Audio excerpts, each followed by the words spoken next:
Welcome back to the Britannia Coin Company. We're a coin dealer based in Royal Wootton Bassett in the UK. Fake coins can be a real problem for coin collectors, especially when you're spending large amounts of money on your coins. But they can also be a real problem for people just trying to spend some money. So today's video we're going to be looking at how you can spot fake coins in your change. For as long as coins have been minted, there have been people attempting to forge coins and pass them off as the real deal. This is not just a modern problem. Whether coins are counterfeited en masse to be fraudulently used in circulation or made to deceive buyers into purchasing a fake version of an original coin, you must be wary. One coin we've seen a lot of fake examples of is the £2 coin, so we'll be using these to look for signs of forgeries. One of the key giveaways is the detail on the coin. Counterfeiters do put a lot of time and effort into their fraudulent activities to make a coin as close to the real thing as is possible. But the more time and effort put into it, the less reward they will reap. Sometimes the finer details are either too expensive or too difficult to replicate perfectly. So take a look at the finer details of the hair on the portrait of the monarch or the crown the queen is wearing. These details can fade in time with use, but coins have an inbuilt protection for the design details. All UK coins have a raised rim around the coin.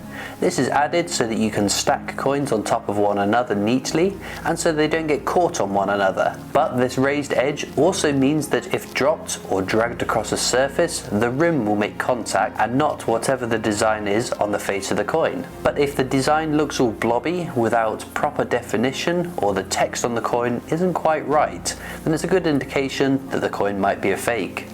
Another rather obvious giveaway to raise a red flag that a coin might be fake is its colour. Coins are created to a very strictly followed combination of metals. Just like if you were baking a cake, if you use too little of one ingredient or too much of another, or even substitute in cheaper, lower quality ingredients, your cake's going to be slightly off. People forging coins en masse will be looking to minimise costs, so they may make use of cheaper metals. And that can mean that the colour of the fake coins produced aren't quite right. The finish too might be wrong and will visually appear inconsistent with those created by the Royal Mint. Some forged coins will be plated or painted to look the right colour too.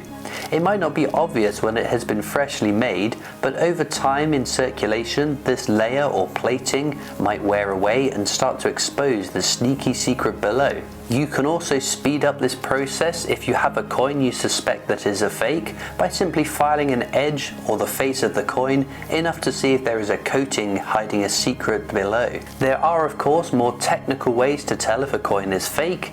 Just like the recipe of metals, the coins are also guided by strict weights and measures. You will of course need a highly accurate scale to be able to tell if a coin weight is off. Your kitchen scales may be great for weighing out flour, but they probably won't pick up the subtle changes in the weight of a fake coin due to substitute metals being used to create it. You can also measure a coin. All circulating coins must be the same size or within a variance which is a very slim margin. If the sizes of the coins weren't so carefully controlled, then vending machines, coin-locked trolleys, self-service tills and other automated payment systems simply wouldn't work. Counterfeiters may struggle to keep within the key tolerances that the Royal Mint are held to, and this could be a sign that the coin you have is a forgery. Just as if you use different metals, the colour can be wrong, this can also affect how the coin sounds. Different metals have differing densities and sound different when you jingle them together. A great way to tell if a coin is fake would be to take a few coins you know for certain are genuine and jingle them around together in your hand, or drop one onto another or onto a hard surface and listen out to the noise that they make. Then do the same with the suspected fake coin, and if it sounds different, then again this could be a sign that you are handling a counterfeited coin. With over 1,000 years of experience minting coins, the Royal Mint has got pretty good at weeding out errors before they are distributed, although every now and again some do slip out. An operation run by forgers may not be as dedicated to the consistency of their product, and this can result in errors on the coin which can then raise a red flag to warrant further scrutiny. For example, if you take a £2 coin with the date to the bottom and denomination to the top and rotate it 180 degrees, the Queen should be facing to the right, unless they're new coins, of which King Charles III should be facing left. If you rotate the coin and the monarch isn't looking in the right way, this could be a real Royal Mint error, but equally could mean the coin is in fact fake. So if you find a coin with an interesting error, you should always be a bit skeptical and check that it's not just a fake coin. To try and beat the forgers, the Royal Mint has spent thousands of years including security features onto coins which can make it hard or impossible to accurately replicate a genuine Royal Mint coin. And again, this is another key aspect to check for in case you think you've been given a fake coin in your change. One of the oldest security features are the milled edges on coins. This is achieved when a coin is struck. Two dies with the design on them will come together with tons of pressure to mint the design onto a coin. The force then expands the metal disc, being turned into a coin, and when they're being struck, they're held in what's called a collar to keep them in place. There are grooves in the collar, and when the metal expands into them, it forms the milled edge. The initial reason for this feature was to prevent clipping. When coins were made of precious metals, gold and silver, it was possible to shave off the edges and melt down the excess into more gold or silver. Having a milled edge makes it impossible to shave off a bit of the coin without instantly being able to see that it's been tampered with. There are also latent images, like on the £2 Technologies coin at the center on the reverse. This is like a hologram which changes when you move the coin in your hand. The old pound coin is a great example of why fake coins really have an impact. Many of us will remember spending this coin, but in 2017 it began to disappear to be replaced with the bimetallic coin we use today.